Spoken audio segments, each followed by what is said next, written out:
दोस्तों कक्षा 10 की एनसीईआरटी की किताब मैथ की, जिसमें चैप्टर 4 का ये दूसरा प्रश्न है और दूसरे प्रश्न का ये दूसरा पार्ट है।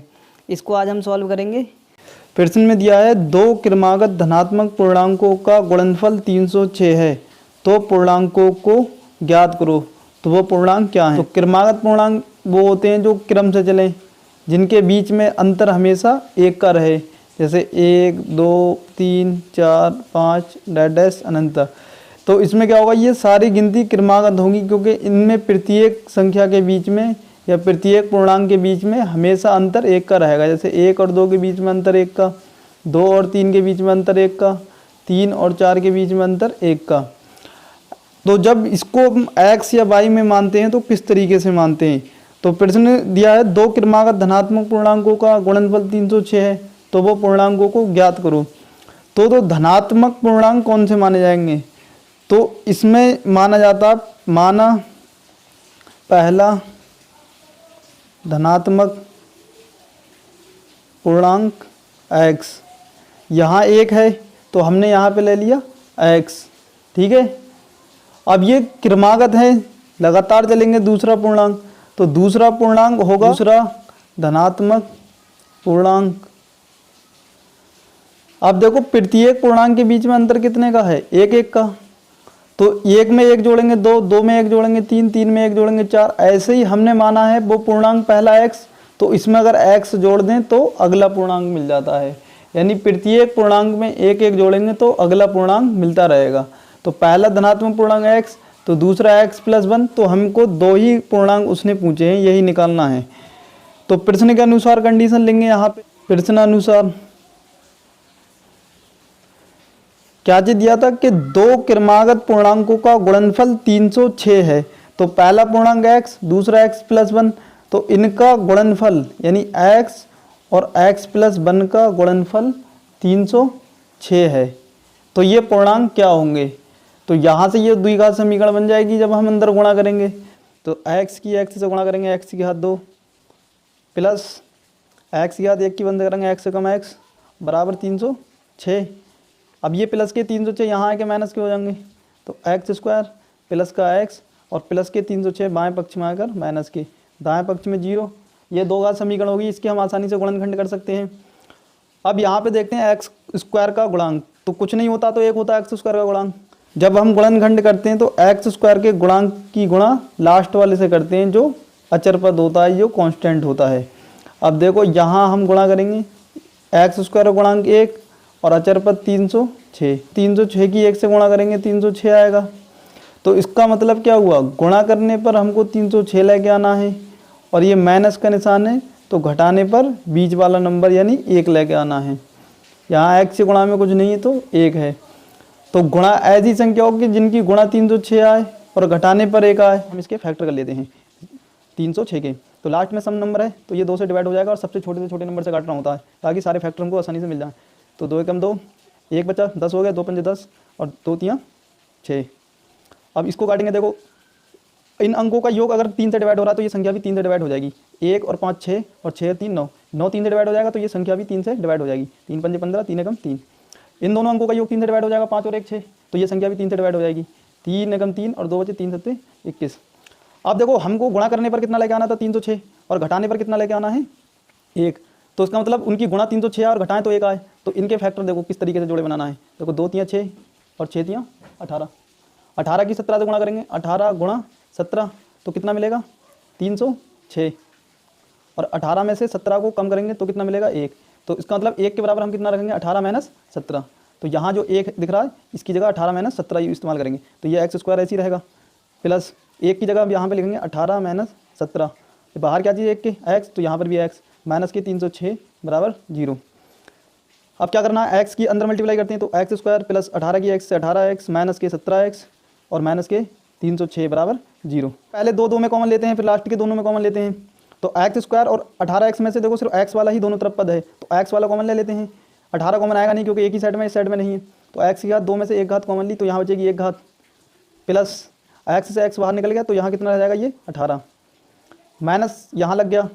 अब 17 और 306, तो ये इस वाली गिनती में से ऐसी संख्या कॉमन लेना होती है कि यहाँ पे ये वाला अंक बचे x, तो आप 17 और x में से अगर 17 कॉमन ले लेंगे तो यहाँ पे क्या चीज़ बचेगा x, जिससे कि दोनों ब्रैकेट सेम मिलती जाएँ। तो -17 कॉमन लिया तो माइनस, अब ये बाहर माइनस है तो ये माइनस अंदर वाला प्लस, और अभी हमने 17 18 की गुणा करी थी 306 आया था, तो 306 में से 17 कॉमन लेंगे तो 18 बार जाएगा, बचेगा बराबर 0। तो x + 18 एक बार लिखा जाएगा और x - 17 एक बार लिखा जाएगा बराबर 0।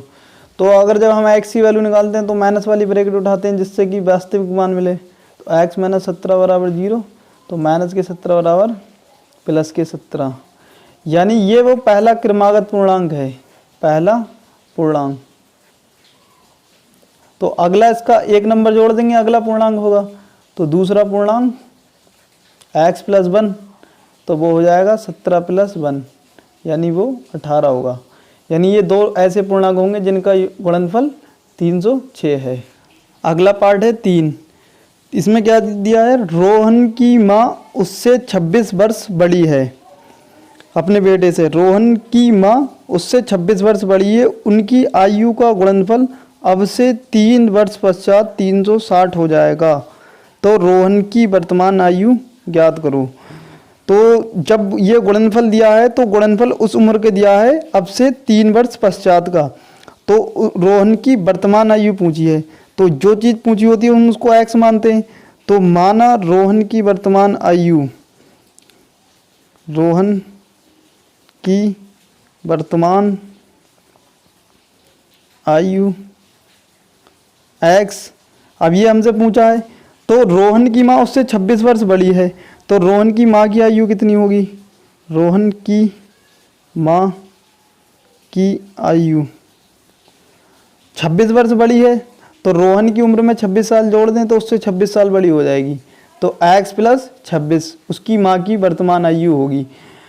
अब उन्होंने क्या कहा आगे कि उनकी आयु का गुणनफल अब से 3 वर्ष पश्चात 360 हो जाएगा। तो इसका मतलब अब से 3 वर्ष बाद की जो उम्र होगी उनकी हम गुणा करेंगे तो 360 होगी। तो वर्तमान आयु है x + 26, तो 3 वर्ष बाद ये 3 साल और बड़े हो जाएंगे, तो 3 वर्ष पश्चात में 3 साल और जोड़ देंगे इसमें, तो 3 वर्ष पश्चात रोहन की आयु 3 साल और अधिक हो जाएगी। तो वर्तमान में है वो x वर्ष का ये, तो 3 वर्ष बाद तो वो 3 साल और बड़ा हो जाएगा, तो उसकी उम्र 3 साल बाद होगी x + 3। तो रोहन की माँ की आयु कितनी हो जाएगी, रोहन की माँ की आयु, ये 3 वर्ष पश्चात की आयु हैं दोनों। तो रोहन की माँ x + 26 साल की वर्तमान में है, तो 3 साल और जोड़ देंगे तो वो x + 29 साल की हो जाएगी, 26 + 3 x + 29 वर्ष की हो जाएगी 3 वर्ष पश्चात। फिर प्रश्न के अनुसार कंडीशन क्या चीज़ दी है कि अब से 3 वर्ष पश्चात दोनों की आयु का गुणनफल 360 हो जाएगा। अब से 3 वर्ष पश्चात दोनों की आयु का गुणनफल 360 हो जाएगा। तो 3 वर्ष पश्चात की आयु रोहन की x + 3, रोहन की माँ की x + 29, इन दोनों का गुणनफल 360 हो जाएगा। अब यहाँ से दो घात समीकरण बना के x का मान निकाल दो, रोहन की उम्र निकल जाएगी। x की गुणा x से करेंगे x², फिर इस x की गुणा 29 से करेंगे तो कितना आएगा 29x, फिर 3 की गुणा x से करेंगे 3x, और प्लस आएगा 29 × 87 बराबर 360। अब बराबर वाली साइड में 0 रखते हैं तो ये 360 यहाँ के माइनस में हो जाएंगे, तो x² + 29x और 3x कितने हो जाएंगे 32x, और ये प्लस के 87 और माइनस की 360 बराबर 0। तो x² + 32x, अब ये 10 में से 7 जाएंगे 3 बचेंगे, यहाँ बचे 5 में से 8 जाएंगे ना, हाथ से लेंगे इधर बचेंगे 15 में से 8 गए 7, और यहाँ बचे 2 के 2 माइनस के 273 बराबर 0 करते हैं। जब x² का गुणांक नहीं होता उसमें 1 लगाते हैं, 1 की लास्ट वाले से गुणा करते हैं कांस्टेंट से, तो 1 की 273 से गुणा करेंगे तो कितना आएगा 273। तो 273 के गुणनखंड करेंगे यहाँ पे, जिससे हमको फैक्टर आसानी से मिल जाए। अब देखो ये अंक देखो कितने हो रहे हैं, 3 और 7 10 2 12, ये 3 से कट जाएंगे क्योंकि इनके अंक का योग 3 से डिवाइड हो रहा, 3 × 12, तो ये 3 × 9 = 27, 3 × 1 = 3। अब ये हमको दिख रहा है ये 13 सत्ते 91 होता, तो सीधे 13 सत्ते 91 गुणा करने पर 273 और घटाने पर 32। तो इसमें देखो फैक्टर कितना आएंगे, गुणा करेंगे हम 3 की 13 से, 13 तियाँ 39 और गुणा ये कितने हैं 7, यानी इनकी गुणा 273 आएगी। और जब 39 में से 7 को घटाएंगे तो कितना बचेगा 32। ये फैक्टर मिल गया हमको आसानी से। तो उसका मतलब ये जो 32 हैं इसकी जगह हम क्या रखेंगे 39 माइनस 7, क्योंकि यहाँ 39 और 7 की गुणा 273 आएगी और 39 में से 7 को घटाएंगे तो कितना आएगा 32। तो गुणा करो एक्स स्क्वायर प्लस 32 की जगह 39 माइनस 7 इंटू एक्स माइनस 273 बराबर 0। अंदर गुणा करते हैं एक्स की, तो x square plus 39x plus और माइनस माइनस एक्स की 7 से 7x माइनस 273 बराबर 0। कॉमन लेंगे, दोनों तरफ से x ही कॉमन आएगा, तो यहाँ x की 2 है, एक बाहर निकल जाएगी, एक अंदर बचेगी, प्लस x से x बाहर निकल जाएगा, यहाँ कितने रह जाएंगे 39 माइनस। अब यहाँ पे 7x में से ऐसी गिनती कॉमन लेना है कि जिससे ये वाली ब्रैकेट और ये वाली ब्रैकेट एक सी आए। तो यहाँ 7x में से 7 बाहर कॉमन ले लिए, तो यहाँ क्या बचेगा x और माइनस कॉमन लिया है तो ये माइनस हो जाएगा प्लस, और 7 का पहाड़ा 39 बढ़ जाएगा 273 में बराबर 0। तो x माइनस 39 एक बार और x माइनस 7 एक बार बराबर 0। अब ब्रैकेट माइनस वाली लेते हैं जिससे कि हमको वास्तविक मान पॉजिटिव वैल्यू मिले। x माइनस 7 बराबर 0, तो x बराबर 7, यानी रोहन की उम्र 7 वर्ष थी वर्तमान में जो हमने मानी थी।